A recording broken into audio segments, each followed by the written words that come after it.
नमस्कार,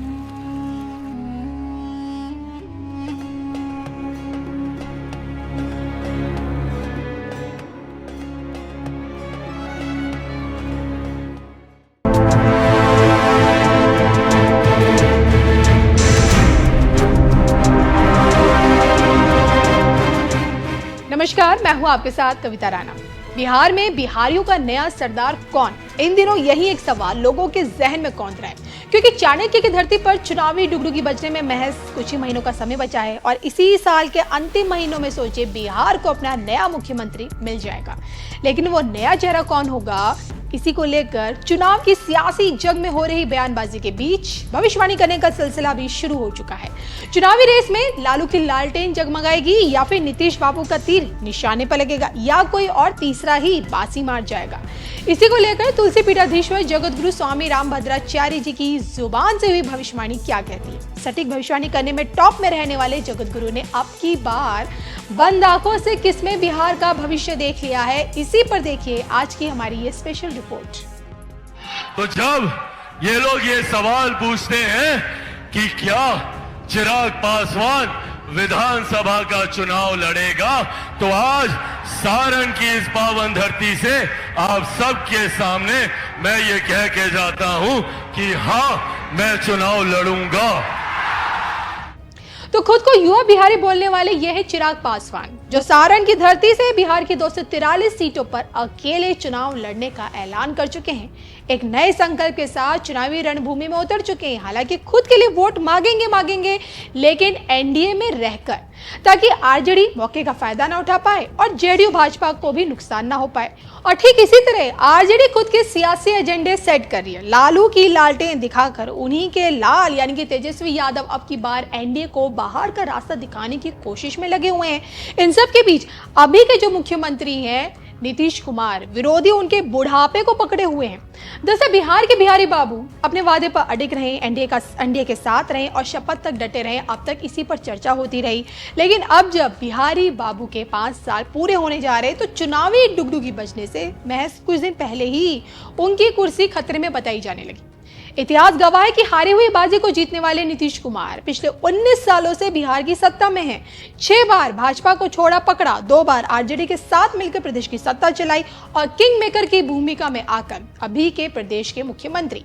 लेकिन उनकी यही सत्ता अब खतरे में है, जिसकी भविष्यवाणी उन्हीं के शुभ चिंतक प्रशांत किशोर कर रहे हैं।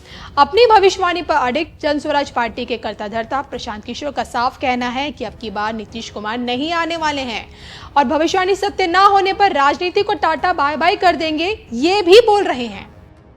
ऐसे में सवाल सिर्फ यही उठता है कि अब की बार राजनीतिक संन्यास लेता हुआ कौन दिखेगा, प्रदेश के सुशासन बाबू या फिर खुद पीए के? इस पर आप अपने विचार जरूर शेयर कीजिएगा। फिलहाल इन सब के बीच जगत गुरु स्वामी रामभद्राचार्य की भविष्यवाणी कितनी ज्यादा दिलचस्प है, कहती क्या है, ये जानना भी आपके लिए बहुत ज्यादा जरूरी है।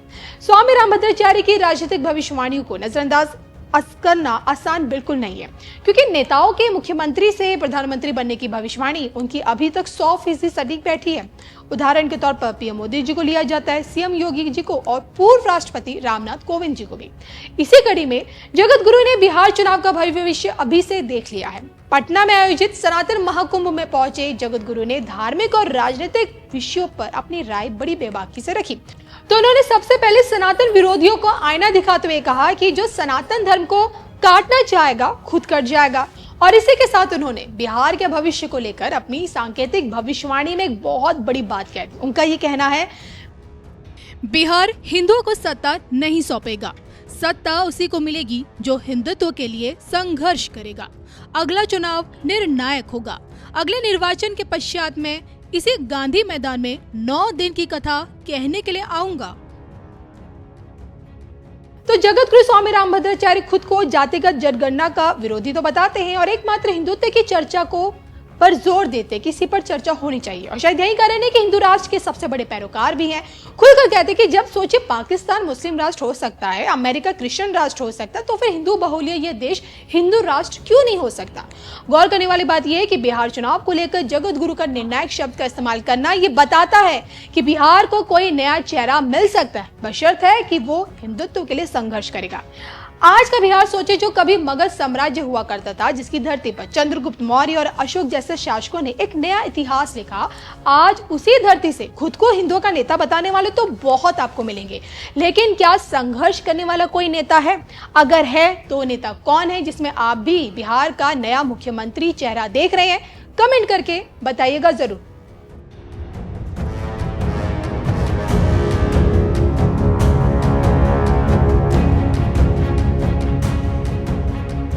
मेरे परिवारजनों, रामभद्राचार्य जी हमारे देश के ऐसे संत हैं जिनके अकेले ज्ञान पर दुनिया की कई यूनिवर्सिटीज स्टडी कर सकती है।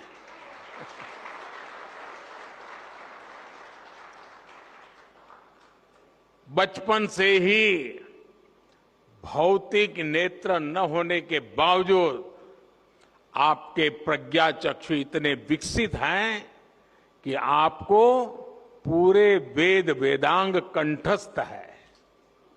आप सैकड़ों ग्रंथों की रचना कर चुके हैं। भारतीय ज्ञान और दर्शन में प्रस्थान त्रयी को बड़े बड़े विद्वानों के लिए भी कठिन माना जाता है। जगत गुरु जी उनका भी भाष्य आधुनिक भाषा में लिख चुके हैं। इस तरह का ज्ञान, ऐसी मेधा व्यक्तिगत नहीं होती, ये मेधा पूरे राष्ट्र की धरोहर होती है।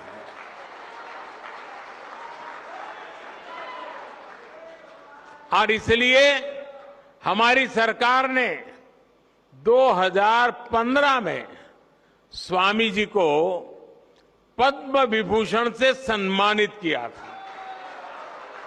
साथियों, स्वामी जी जितना धर्म और अध्यात्म के क्षेत्र में सक्रिय रहते हैं, उतना ही समाज और राष्ट्र के लिए भी मुखर रहते हैं। मैंने जब स्वच्छ भारत अभियान के 9 रत्नों में आपको नामित किया था, तो वो जिम्मेदारी भी आपने उतनी ही निष्ठा से उठाई थी। मुझे खुशी है कि स्वामी जी ने देश के गौरव के लिए जो संकल्प किए थे वो अब पूरे हो रहे हैं। हमारा भारत अब स्वच्छ भी बन रहा है और स्वस्थ भी बन रहा है। मां गंगा की धारा भी निर्मल हो रही है। हर देशवासी का एक और सपना पूरा करने में जगत गुरु रामभद्राचार्य जी की बहुत बड़ी भूमिका रही है। अदालत से लेकर अदालत के बाहर तक जिस राम मंदिर के लिए आपने इतना योगदान दिया, वो भी बनकर तैयार होने जा रहा है। और अभी 2 दिन पूर्व ही मुझे अयोध्या में श्री राम जन्मभूमि तीर्थ क्षेत्र ट्रस्ट द्वारा प्राण प्रतिष्ठा समारोह में शामिल होने का निमंत्रण मिला है। इसे भी मैं अपना बहुत बड़ा सौभाग्य मानता हूं।